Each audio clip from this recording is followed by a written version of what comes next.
the DC metro area, we say Happy Friday. So, thank you. So I'm Dr. Walker, but you could also call me Dr. Brandora, right? My aunt gave me that nickname years ago. She always called me Brandora. And so I was like, let me put that behind my title, see if I can get some love. So our conversation today, we're gonna talk about the current state of affairs. I'm gonna give you a little bit of information about me because I have a limited amount of time. I'm a research psychologist as well as clinical psychologist. I've done a lot of work in the area of trauma. But think about it, right? When we're working with our service members, a lot of their experiences are quite traumatic, right? And not just like one trauma experience. Sometimes it's complicated and layered. What's interesting is that we tend to see complicated trauma for our family members who are also neurodivergent. And it makes sense because of these experiences that kind of accumulate over and over again, all right? Now, I'm not gonna give you too much sad news because y'all did the happy exercise, the me, the door, right? So I wanna keep that energy going. I'm gonna tell you a story. All right, I'm also the founder of Voice for Neurodiversity, okay? Villages Overcoming Intersections. It's collaborative empowerment for neurodiversity. If I have time, I'll talk about that towards the end. If not, Google me, you'll find me. All right, so here we go. All right, so anytime you've had your hands in the United States Army or one of the DoD entities, you gotta tell the people that every time you talk, you're not representing them. So here's my disclaimer. The voice that you hear today is mine. I'm not representing the Army, Department of Defense, DHA, DOJ, none of that, okay? This is me. All right, so I gave you my intro, talked about my disclosure. We'll do a little bit of a personal reflection, and I'll tell y'all one of my Army stories, which is really funny, right? Because when you're in the military, you don't really think you're gonna be that person that when you leave, you'll have stories. But I promise, after I retired, I got a story for everything. But I'm gonna spare you. I'll just tell you one. All right, we'll talk a little bit about the current state of affairs, and I'll talk about multidimensional functioning. That is gonna be really appropriate and applicable to the times that we're in. So I won't spend a lot of time on anything, because I don't have a lot of time, but I'll make it brief. But hopefully it'll still be meaningful. We'll talk about adversity management, because at the end of the day, when we talk about resilience, the only way to be resilient is to learn how to navigate adversity. We agree? One. Y'all forgot it? Woo! Thanks, Gary. All right, I'll give you also coping strategies, and maybe we'll have time for current efforts. All right, so here's my adversity. Let me tell y'all. All right, so there I was, young soldier in the Army. And I joined the Army, let's just say, maybe in the 90s, okay? Now, I hung out with the military for like over 20 years. But if you're trying to kind of figure out my age, let's just say I joined when I was 7. Because until I die, I'm 27. I don't even have birthdays. I have birthday anniversaries. So there's that. So I've had my birthday anniversary last year for 27, and I got another one coming this year. All right. So I joined the military. I was enlisted. And when I first started, there's not a lot of education required beyond your high school diploma. So I'm in the military and eventually kind of earning rank. And then I become a non-commissioned officer, right? So I'm like, oh, I'm a sergeant. I can tell people what to do, how to get there. I was like, yeah. And so then I was going to school and I got finished up my degree. And when I got my bachelor's degree, I had an opportunity to become a commissioned officer. And you can only become commissioned, once you get your education. So when I got commissioned, they said, hey, you got to go to school, right? Because whenever you get promoted, you got to do some type of training. Now, training in the military is not like training. Like, when you're on a soccer team, basketball team, you go out and your training is like you get out there, you practice, right? In the Army, our training is like real world training. It's like the real thing. And so it's quite adverse. One of the things they had us do, we had a series of things we had to do. Once you kind of became an officer, so I was a lieutenant, and they had us go to this big open forest, okay? And I'm talking about acres and acres. I don't know, 50, 100 acres. I don't know. A place called Indiantown Gap in Pennsylvania. Never heard of it until I was there. So I'm out there and they say, here's the map of the area. Here's the compass, right? Here's the protractor. They give you some devices so that they'll tell you you're right here in this spot on the map. And then they say, find these 3 or 4 points. They give you grid coordinates, and they're anywhere in that area. And you take that map and your compass and your protractor and you figure out the distance between your points, and then you go, right? So I'm like, okay, I got this, right? So you got on all your gear, vest and helmet and all the canteens, all this gear. So I got on all my gear and I'm trekking through the woods. And I'm like, oh my God, I don't know where I'm going. Like, what? And I'm looking at the map. I'm like, everything looks like this. So, you're taught different things on the map, what they look like. And you have a legend, but I promise, you looking at a map and when you're there in real life, it is not the same thing. So there I was, right? Out there running, trying to find my points and figuring out where I need to be. 3 hours. And so, come on. Maybe the first hour, I might have found my first point, but you're not supposed to talk to anybody else out there. So you may see fellow soldiers, but nobody can talk to anybody. You just got to find your way. Now, I'm out there. It's hot. Hour 2, I'm like, I don't know what in the hell. I found points, but I don't know if they're mine. There's points everywhere. And so I'm out there and I'm struggling, and I started doing all of these things. I started talking to the Lord. I was like, oh my God, Lord, please. Because the Army, the way it's set up is you don't get to get something right, miss something, get something wrong. You got to get a go for all of the tasks. Now, you might get a second chance, but that was my second chance because the first time, I don't know where those points was. I was like, is it here? They was like, no. Okay. So I'm taking deep breaths, trying to stay calm, keep things in perspective. I'm talking to myself. You got this. You got to count my paces and my steps to make sure generally I'm in the right area. Talking to myself, I'm coaching myself, and keeping it moving. Still walking. Well, I will tell you, hour 3, right? I'm almost out of time. And now I'm looking for things that might be familiar, like maybe the road or something like that. And what happens is over the course of time, I'm losing my gear. I lost the map, I lost my protractor, I lost my water, I almost lost my helmet, right? Because on top of that, somebody saw a bear, right? So whatever soldier that was, they broke the code. It was like, I saw a baby bear back there. And I'm like, a baby bear? Oh my gosh, that means a mama bear is around too, right? So anyway, it was the worst of times. It was not the best of times.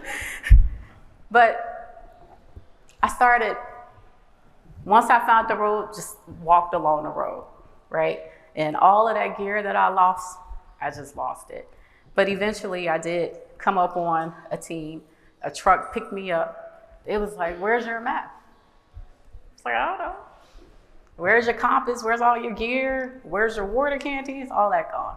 But anyway, at the end of the day, I actually did get the right places and I did finish the course. and I got to keep my promotion. Yay! One, let me get a one. Woo! Yeah, so the moral of that story was, it took a symphony of different coping strategies for me to get through. And it was a very adverse situation for me because it felt like my career was on the line. Now, when we're thinking about how we're going to navigate the current state of affairs that we're in, I'm encouraging you to think about it as from a adversity management perspective and a way to build resilience. All right, so we got Executive Order 1001 because they're coming by the mile, right? And some of these executive orders are really impacting people's lives, right? We know ADHD is being targeted. The ceasefire that was on, but's now off, that's back on, you know, the back and forth with that. What do we do when we have untreated or undiagnosed neurodiversity or misdiagnosed neurodiversity? That's a huge issue, particularly because so many other areas of life are being impacted. Medicare, right? Social Security, lots of different things that are being impacted, which means that the services that we're used to, the resources that we used to may not be available, right? If the laws change, then that means the accommodations that we used to may change or may be impacted, particularly as things are happening with the Department of Education, right? So I'm encouraging you to start thinking about what can we do collectively, as a community, as a village, as a voice, to navigate these waters and create an infrastructure that's going to be sustainable regardless of what's happening around us. What do y'all think? Is that too big of a task? What I will say, the beauty of a neurodivergent brain is creativity is unparalleled. You all understand that? That your ability to create and come up with different, well, I will just say out of the box thinking. No neurotypical brain has that capability. And it makes sense because a brain that operates differently, different things happening inside the brain in terms of different functions, right? So maybe math may be an area where their expertise is really off the charts, but then comprehension maybe not so much, right? So the differences that are happening in the brain functionally are actually serving us quite well in terms of creativity and art. And art can show up in many, many different forms. So how do we leverage that? How do we leverage our creativity? How do we leverage our art in such a resilient way to navigate the issues, the current state of affairs that we're in? All right, let's talk a little bit about multidimensional functioning. So when you're thinking about dealing with adversity and dealing with challenges, think about the relationship between mind, body, soul, and spirit, okay? If you think about it that way, you can determine which of those areas of your existence is being challenged when you're facing an adversity. Is it a mind thing? Is it how am I thinking about it? Is it my perspective? Can I take on another perspective? Do I have, as Vanessa said, a growth mindset or a fixed mindset? What is the quality of my thoughts? Because we can think about things all day. You ever think about an issue? You laying in bed, 30 minutes pass, an hour and a half, and you haven't like really moved. And you're just flipping this thing over in your head, but maybe you're thinking about it catastrophically. Maybe you're running all these negative scenarios. Well, the quality of your thoughts and cognitions could be such as you think about it from a problem-solving perspective. You think about it from a strategist perspective. You think about it from a creativity perspective, okay? In the body, physically, engaging in activities, engaging in hobbies, taking care of ourselves, exercise, All of that stuff allows us to meet adversity and overcome in such a better way than when we're not getting physical activity, when we're not exercising, when we're not spending our time in a way that's meaningful or productive for us, all right? Internally, physiologically, we all should be getting our sleep, getting our rest, eating healthy. Those are the things that allows us to be at our best, enhance our quality of life, and meet adversity in a much more effective capacity. Make sense? Y'all with me? All right, now don't be falling asleep because it's too early for that.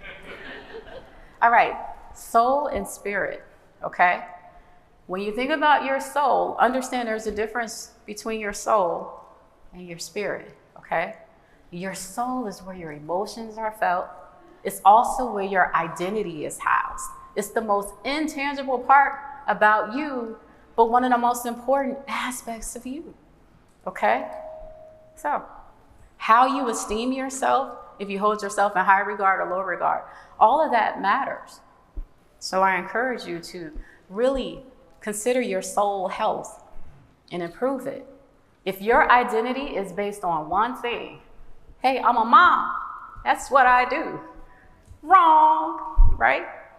There's got to be other aspects of you. Maybe you're a mom, but also maybe you're a sister. Maybe you love art. Maybe you're passionate about something, right? Maybe you have a story and you're willing to explore and embrace that story, your narrative, right? Our identity is made up of like 8 or 10 slices of different things. And we are the sum of those things, not one of them, all right? And then spirit is about a connection that's something greater than you. It's an existential experience. Okay, and so when we talk about spirituality, religion falls under that umbrella, but religion is not just spirituality. Spirituality is way more than that. All right? Everybody tracking? All right. Now let's talk about managing our adversities. So I can get off this stage and give you something to eat. I'm just playing. I am hungry though, but that's not y'all problem, that's mine. All right, so when we talk about resilience, people say resilience is the ability to bounce back from, a challenge or a trial. Actually, resilience is the ability to bounce back better, stronger, smarter, wiser, right? Okay. Now, resilience is based on a variety of different skills and being able to use those skills to navigate a challenge, and maybe that challenge used to stump you, but now you become resilient. I will say this, adversity is an absolute guarantee. Does not matter who you are, life will hand you an adversity when you're not even looking. Yeah. Let me tell you about an adversity I experienced. I was at the airport, got on my flight. My seat was in the back of the airplane, the very last row. And I was in between somebody who was really, really largely sized and somebody else who did not smell the best for my 3-hour flight. Adversity, oh my gosh. Anyway, I didn't see that coming. You never see something like that coming, but unpredictable, but doesn't mean that we can't overcome, okay? We have to be able to better understand our adversity and be willing to, in a sense, pick it apart and determine exactly what it will take to overcome it so that it does not get the best of us.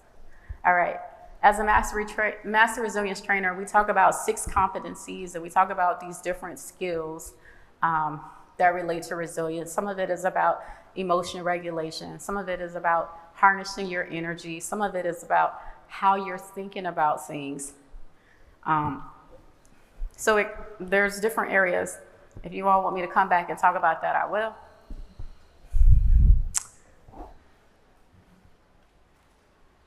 Here's our pillars, all right?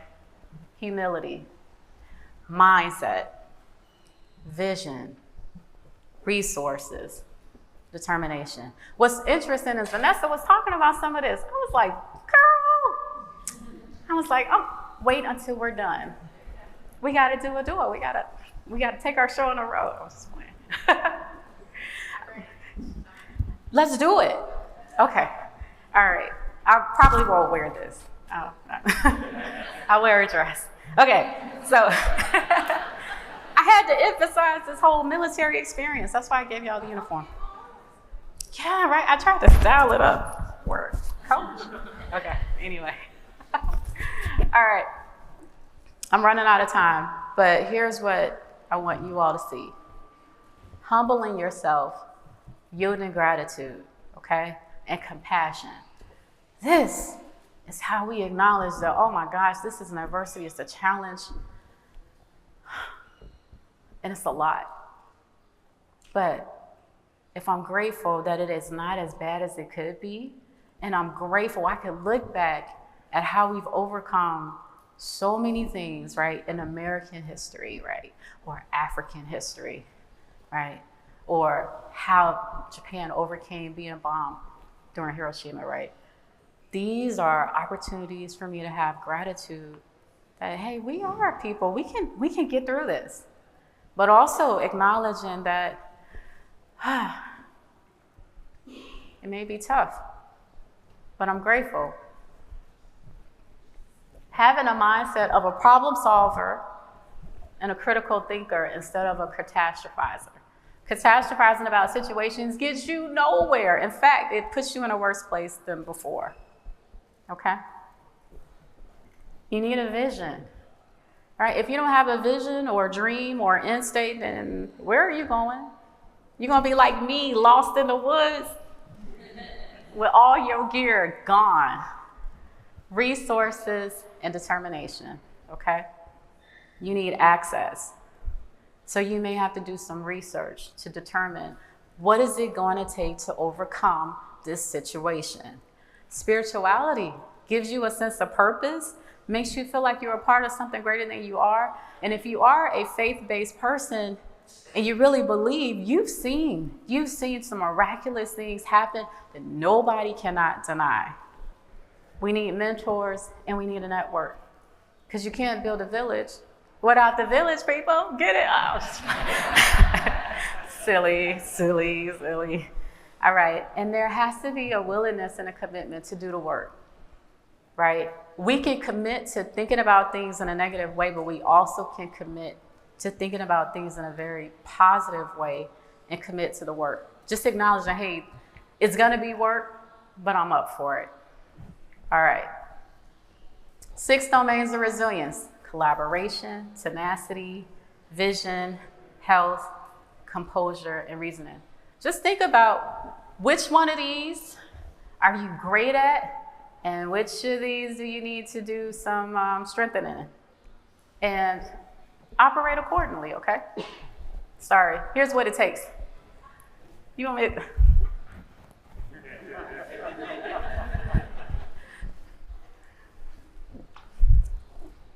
All right. Anytime, we're a family. Hey, we're a team. All right. Symphony. Think about your coping skills as a symphony, as like your favorite song where the music is coming together. It's not one coping skill that's going to get you through. It is going to be a variety of skills and tools working together. Look at that. I got 45 seconds left. Here's a bunch of coping skills, but you can Google coping skills. But if you want this one, go on and put your picture. All right, I will leave you with this. Maybe one other slide, if I can do it in 15 seconds. The military has something we call force multipliers. Anytime we don't have enough people to do the work, we figure out how to get it done, and we do it strategically. So it may be 1 or 2 people doing what a team of 10 people could do, but we call them force multipliers. Now, do we have any force multipliers in the building? Show of hands, where you at? Okay, I see like 7. Really? All right, take a picture of this. This is our research, and this is how we are building infrastructure to make sure that those who are experiencing obstacles with getting the care or the resources that they need, we're doing research and we're building infrastructure to make that happen. You can go to the website and learn more. That is my time.